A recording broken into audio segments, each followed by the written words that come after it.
Ce patient vous consulte suite à une vieille douleur apparue dans le mollet lors d'un match de football alors qu'il s'apprêtait à courir pour récupérer un ballon. La douleur est décrite comme un véritable coup de poignard. Il s'agit d'un joueur de plus de 40 ans qui ne pratique que de façon occasionnelle le dimanche le football. Avant le match, il n'a procédé à aucun échauffement, aucun étirement, et durant la semaine, il ne pratique aucun entraînement. Il accuse également une surcharge pondérale liée à de mauvaises habitudes alimentaires.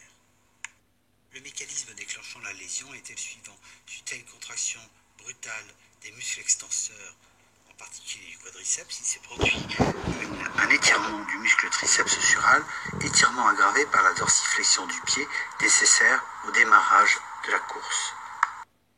À l'examen clinique, le mollet semble tendu, gonflé, sans signe visible d'hématome. La marche est possible, mais à l'origine d'une boiterie, le patient marchant sur la pointe du pied, ce qui permet d'éliminer le diagnostic de rupture du tendon calcanéen. Il existe à la palpation un point douloureux électif situé au tiers supéro-interne du mollet.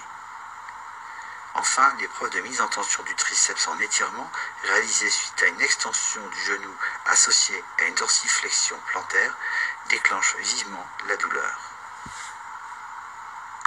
Avant de vous montrer le film échographique, juste un mot pour vous rappeler le mécanisme physiopathologique du tennis leg. On se souvient que le triceps sural est constitué d'un plan profond avec le muscle solaire et d'un plan superficiel avec les muscles jumeaux internes et externes. Entre ces plans musculaires, les aponévroses permettent de séparer les muscles solaires des muscles jumeaux internes et externes. Lors du tennis leg, il se produit une désinsertion de cette aponévrose avec constitution d'un hématome au niveau de la jonction entre le muscle solaire et le muscle jumeau interne. Ce mécanisme physiopathologique permet de comprendre l'intérêt de la compression externe qui a pour rôle de limiter l'expansion de cet hématome situé dans ce plan intermusculaire. Alors l'échographie que nous allons vous montrer a été faite 4 jours après le traumatisme musculaire. Nous commençons par une coupe axiale de la loge postérieure de jambe. La sonde est située au tiers supéro-interne de la jambe. La gauche de l'écran correspond au bord interne. Très rapidement, on observe une zone hypoéchogène située entre deux plans musculaires. Nous allons figer l'image pour faire quelques commentaires. Alors, le plan le plus superficiel correspond au muscle gastronémien interne ou jumeau interne avec son aponévrose profonde. Et le plan le plus profond correspond au solaire avec son aponévrose.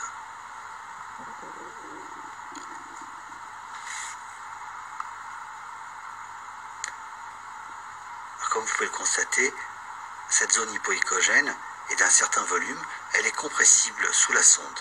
Nous déplaçons maintenant sur le bord externe de la jambe, et là nous constatons l'existence de deux plans musculaires qui ne sont pas délimités par cette zone hypoéchogène. Ces deux plans musculaires correspondent en superficie au muscle gastronémien externe, plus en profondeur le muscle solaire, et encore plus en profondeur le tibia et le plan musculaire profond de la loge postérieure. Entre les deux se situe l'aponévrose du solaire et l'aponévrose du gastronémien.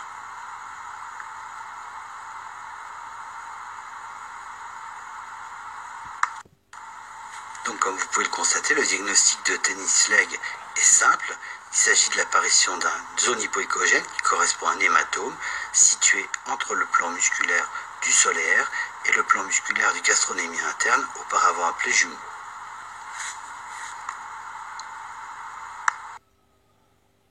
Vous avez certainement remarqué que le muscle gastronémien médial n'a pas l'écostructure habituelle avec la striation caractéristique. Eh bien en fait, il existe une déchirure intramusculaire du jumeau interne associée au tennis leg. Nous quittons le plan axial pour réaliser maintenant une coupe longitudinale, c'est-à-dire que la gauche de l'écran correspond à la partie haute du mollet, et nous allons suivre le muscle gastronémien interne depuis son insertion au niveau du condyle fémoral. On voit le tendon auquel fait suite le corps musculaire de ce muscle jumeau interne. Si vous remarquez bien, lorsque je remonte la sonde, vous constatez l'existence d'une petite zone noire hypoéchogène qui correspond en fait également à un hématome. Maintenant, vous connaissez parfaitement ces repères anatomiques, avec en profondeur le muscle solaire et son aponévrose, plus en surface le muscle gastronémien médial, et entre les deux, la zone hypoéchogène qui correspond à l'épanchement caractéristique du tennis leg. La sonde descend maintenant le long du bord interne du mollet Et nous allons essayer d'apprécier le niveau inférieur de ce tennis leg.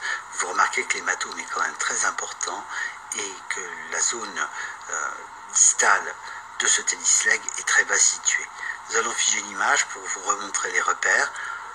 En profondeur, le muscle solaire. En surface, le gastronémien à sa jonction tendino-musculaire avec la présence de nouveau d'un hématome. Nous allons maintenant déplacer la sonde vers le bord externe du mollet pour remonter progressivement jusqu'au genou. Et ce que vous constatez, c'est qu'on retrouve le plan musculaire superficiel, cette fois-ci fait par le muscle gastronémien externe, et le plan plus profond fait par le solaire. Et entre ces deux structures, il n'existe pas de zone hypoïcogène qui correspond à l'épanchement du tennis leg. Voyons maintenant les diagnostics différentiels du tennis leg. Face à une douleur brutale dans le mollet, on pensera en premier lieu à une rupture du tendon achillien. L'examen clinique sera primordial et prédominera par rapport à l'imagerie échographique pour faire le diagnostic. On pensera également à une déchirure du muscle jumeau interne en plein corps musculaire, comme nous l'avons vu durant le mini-film. On évoquera également une rupture d'un kyste arthrosynovial de Becker. Nous espérons un jour vous présenter un mini-film pour cette pathologie. On pensera de principe à une phlébite surale. Plus rarement, on évoquera une rupture ou une désinsertion du muscle plantaire grêle. Et enfin, la rupture d'une varice profonde. Tout comme pour un traumatisme musculaire, le protocole Rice est de mise face à un tennis leg. Le R de Rice signifie refroidissement. On procédera à un glaçage régulier du mollet. Le I sous-entend, en dehors du repos, l'immobilisation du membre avec une marche possible en décharge grâce à des béquilles. Le C sous-entend une compression du membre inférieur à l'aide d'un bandage qui a pour fonction de limiter l'expansion volumique hémorragique. Enfin, le E a pour signification l'élévation du membre lors des périodes de repos. Durant toute la phase de collection liquidienne, le médecin pourra proposer une prescription de physiothérapie avec utilisation du froid et de courant électrique. Lors de la phase cicatricielle, le kinésithérapeute pourra entreprendre des pétrissages, massages transverses profonds, utilisation d'ultrasons et une balnéothérapie. Secondairement, il pourra effectuer des étirements manuels progressifs, des séances de stretching et de réentraînement pliométrique. Pour conclure, que retiendrons-nous concernant l'intérêt de l'échographie face à cette pathologie fréquente qu'est le tennis leg? Eh bien, en premier, l'échographie, vous l'avez vu dans ce mini-film, permet de faire le diagnostic de cette pathologie et ça n'est pas inutile étant donné le nombre important de diagnostics différentiels face à une douleur aiguë du genou. Ensuite, la ponction sous guidage peut être réalisée sous échographie. Nous n'en avons pas beaucoup parlé, mais l'échographie permet de repérer la zone déclive de la désinsertion buapponevrotique et également d'apprécier l'importance de l'épanchement, ce qui est quand même très appréciable. Dernier point, l'échographie permet de suivre l'évolution de ce tennis leg, notamment de différencier la phase liquidienne de la phase cicatricielle et ainsi de guider au mieux les décisions thérapeutiques, notamment en matière de kinésithérapie.